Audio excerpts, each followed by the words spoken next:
गाय चरा रहा था तो उसने देखा कि एक पाखंडी गांव में जो धन मांगने की चेष्टा करते हैं, अन्न धन ला कर बेच करके गलत आचरण करते हैं, वो देखा कि लोग बहुत हमें देख रहे हैं, तो तालाब के किनारे नहाया धोया और तिलक की रचना ऐसे की। देख रहे हैं तो ऐसे नाक बंद करके। और वो बालक ही था 18-20 वर्ष का चरवाहा, वो नजदीक गया और कहा, महाराज ऐसे क्या करते हो? तो बोले, इससे भगवान के दर्शन होते हैं। अब वो अपनी झोला उठाए गांव में मांगने चले गए।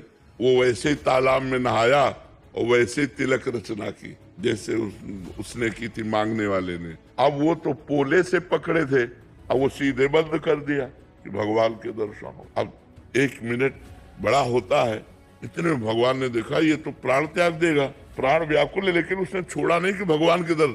भगवान आके इससे हाथ हटा दिए और कहा, क्यों ऐसा क्यों कर रहे थे?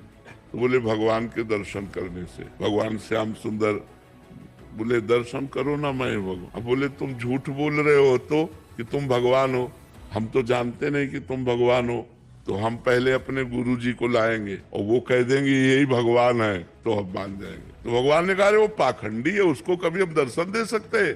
तो उनका, तुम भगवान हो, जब उनकी एक चेष्टा से तुम्हारे साक्षात्कार हो गए तो पाखंडी कैसे हो सकते हैं? वो हमारे सच्चे गुरु। तो भगवान ने कहा, बुला लाओ, तुम हम यहीं खड़े हैं। बोले, ऐसे नहीं, तुम भाग जाओगे। अपने गमछा से एक पेड़ में भगवान को बांधा, वो गए। अब वो मांग रहे थे गांव में, उनका, गुरुजी चलो, भगवान आए हैं, आप देखो वही भगवान है तुम्हारे वाले। उनका, हाँ हाँ। तो बोले, नहीं, देखना पड़ेगा। उन्होंने सोचा इस बालक को कहाँ से भगवान मिल सकते हैं, और पीछे पड़ गया, उनको लेके आया और कहा, पेड़ में देखो ये भगवान है। तो उनका, बच्चा तुमसे सही बताएं, हमको तो अंगूठा केवल दिखाई दे रहा है।